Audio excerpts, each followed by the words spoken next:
Welcome to మరో కురుక్షేత్రం. చంద్రుడిపై అణు విద్యుత్ ప్లాంట్. రష్యా అంతరిక్ష పరిశోధన సంస్థ రోస్కోస్మోస్ కీలక ప్రకటన. 2033-35 నాటికి చంద్రుడిపై అణు విద్యుత్ ప్లాంట్ను ఏర్పాటు చేయాలని చైనా, రష్యాలు యోచిస్తున్నాయని రోస్కోస్మోస్ హెడ్ యూరీ బోరిసోవ్ ప్రకటించారు. ఈ దిశగా రష్యా, చైనా సంయుక్తంగా పనిచేస్తున్నాయని, ఈ మిషన్లో రష్యా అణు అంతరిక్ష శక్తి నైపుణ్యాలు దోహదపడతాయని ఆయన ఆశాభావాన్ని వ్యక్తం చేశారు.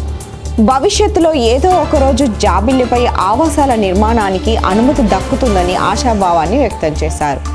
చంద్రుడిపై అణు విద్యుత్ ప్లాంట్ ఏర్పాటును ప్రతిష్టాత్మకంగా తీసుకున్నాం. ఈ దిశగా చైనాకు చెందిన సహోద్యోగులతో కలిసి పనిచేస్తున్నామంటూ చంద్రుడి ఉపరితలంపై పవర్ యూనిట్ ఏర్పాట్లు, విద్యుత్ పంపిణీ చేయాలనుకుంటున్నామని తెలిపారు. మానవుల ఉనికి లేకుండా ఆటోమేటిక్ మోడ్లో పనిచేయాల్సి ఉంటుంది. భవిష్యత్తులో సౌర ఫలకాలు చంద్రుడిపై ఆవాసాలకు తగినంత విద్యుత్ను అందించలేవు. అణుశక్తి ఈ పనిని చేయగలదు అని బోరిసోవ్ వివరించారు. అణుశక్తితో నడిచే కార్గో స్పేస్ షిప్ను నిర్మించాలని రష్యా భావిస్తోందని బోరిసోవ్ వివరించారు.